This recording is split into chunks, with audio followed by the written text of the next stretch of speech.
All right, Kareem, we're going to dive into a couple of founder-focused questions here. Easy place to start is you grew from 1 to 100 million in just 2 years, a very fast approach. And it was work that you described as an 8-year overnight success. Could you share a little bit of your learnings from that? Yeah, I think that a lot of the things that actually worked once they started working were things that we had set up and made assumptions about, and then just everything fell into its right place. So we made a couple of, I think, really important decisions, and then actually all the decisions afterwards came from those principles. So one of them is we're going to target go-to-market engineers. Right. So one, we're going to name them that set of work. We're going to do everything to help your company grow. We're going to be a very powerful tool instead of a very simple tool. Not that those are always oppositional, but when they do oppose, we're going to pick power. We're going to sell to RevOps instead of to SDRs, which makes sense because it needs to be a powerful tool, so the person using it must be technical. Right. And then we're going to sell usage-based instead of seat-based, because we're trying to drive efficiency. And so not everybody needs to use it. There aren't that many RevOps people. And if it works, you shouldn't decrease the number of seats. What characteristics or traits do you think have helped you along this journey? It's hard to reflect. Actually, one of the things I tell our team a lot is that we shouldn't do a lot of meta reflection. Most of the time you should do the work, and then only 10% of the time should you meta reflect. Otherwise, you're procrastinating.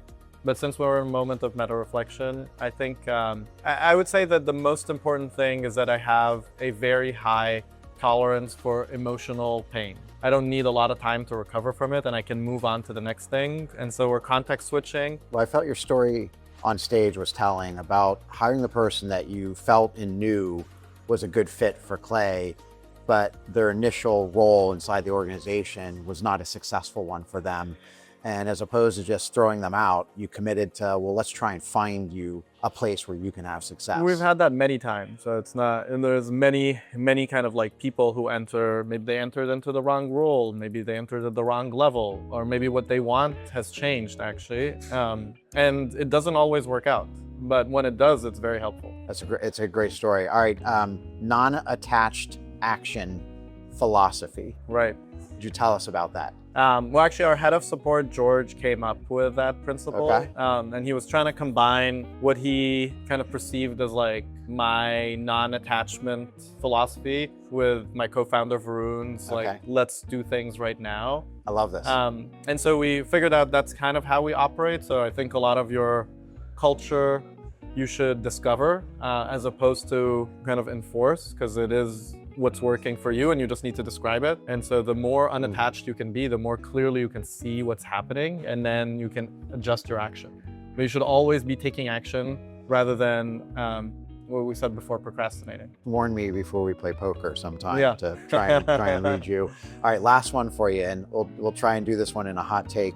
The build versus buy question, or as we talked about previously, will Claude Code come over and take over my business? It really just depends on the amount of value that you think you're providing and the customers think you're providing. Imagine something like on one end is Stripe, right? Where there's risk in financial infrastructure, you're not gonna vibe code that.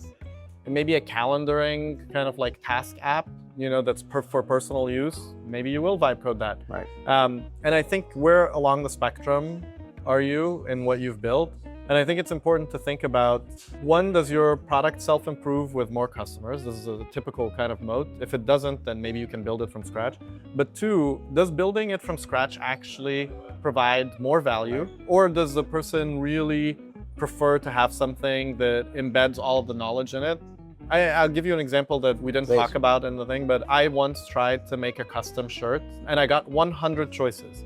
And I made the worst shirt possible ever. I couldn't wear that shirt. I had no idea what I was doing. And I think it's kind of a similar thing. Like a lot of times what you're paying for is someone to make the choices for you.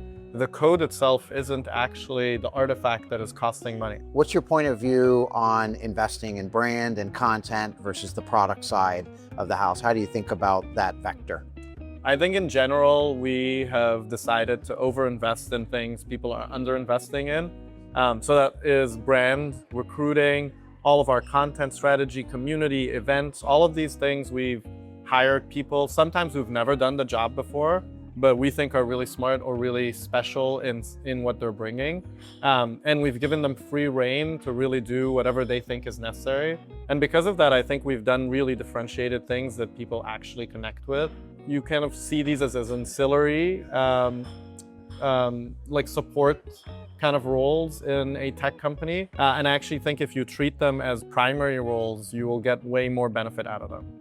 And you'll hire way better people. Yeah. All right, well, that's it for our Tiny Mike session. Thanks for joining us. Thank you so much. All right.